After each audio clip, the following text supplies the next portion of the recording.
Katuning usa ka buok ra nga lusok unya iyahang gitugas tanawa portinang pagkadaghana. Grabe kada kong negosyo.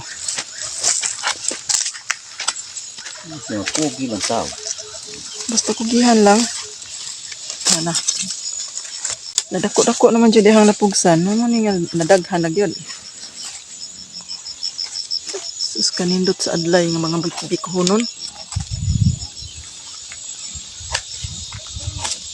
Basta magkugi, naadyoy maani.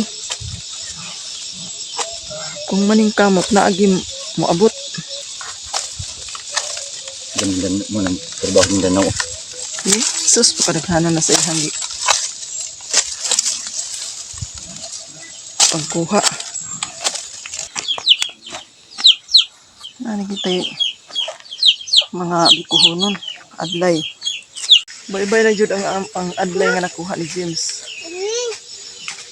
So salamat kayo sa iyong pagsunod kanon sa akong mga video and thank you for watching. Bye-bye. God bless.